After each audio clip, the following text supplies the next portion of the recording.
నేను చెప్పినట్టే మాట్లాడారు. ఇది నా వైపు నుండి ఫీజు. ఇదెందుకు? ఫోన్లో నేను చెప్పినట్టే విరాజ్ పెళ్లికి ఒక పీఠిక రాశారు.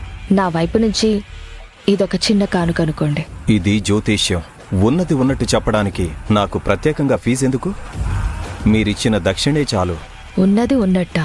మీ మరిదికి ప్రస్తుతానికి పెళ్లి జరగాలి. జరగకపోతే గండం ఉందనేది నిజం.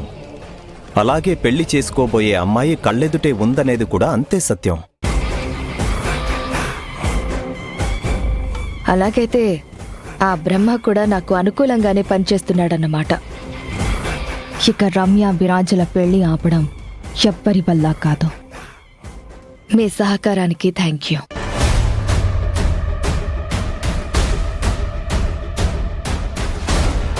సహకారం దొరుకుతుంది, కానీ తెలియకుండా మంచి చేసే మనసుకా లేదా తెలిసి కీడు చేసే బుద్ధికా అనేది తెలియదు. ఆ బ్రహ్మ ఏం నిర్ణయించాడో చూద్దాం. చా, అక్కెందుకు కాల్ లిఫ్ట్ చేయడం లేదు? స్కూటీ మీద ఏమైనా వస్తుందా?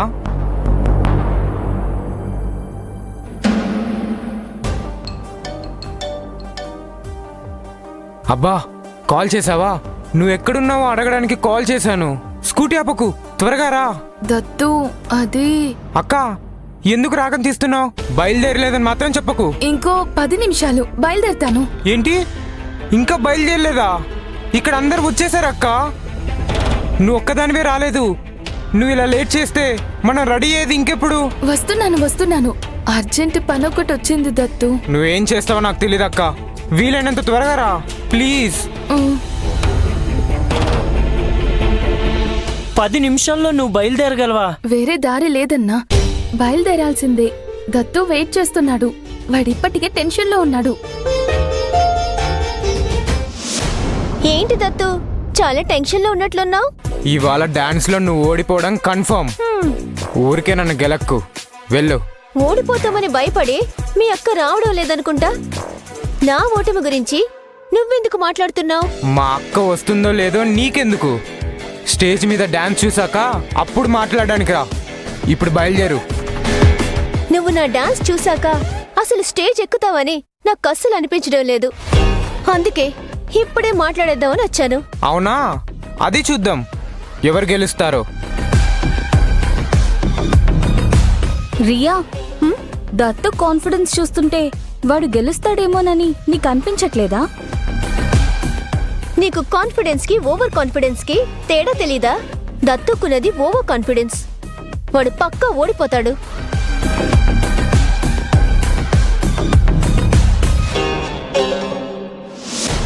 నాగు అన్న, జ్యూస్ లో ఐస్ క్యూబ్స్ వేయకు, విడిగా పెట్టాను. ఎవరికి ఐస్ కావాలో వాళ్లే చూసి వేసుకుంటారు. నేను బయలుదేరుతాను, లేట్ అయింది. ఎక్కడికి బయలుదేరుతున్నావు?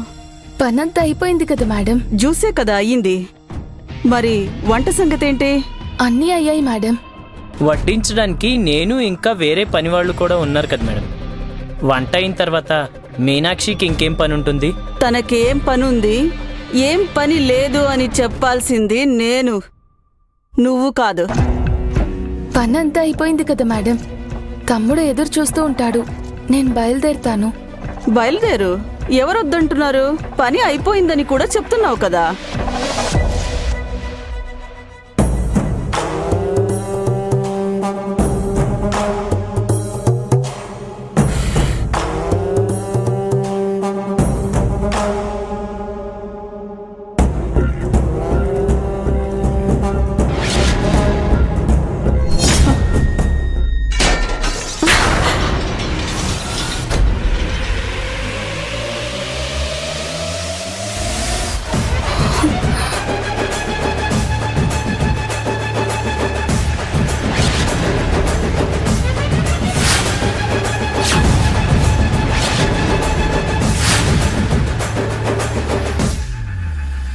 అయ్యో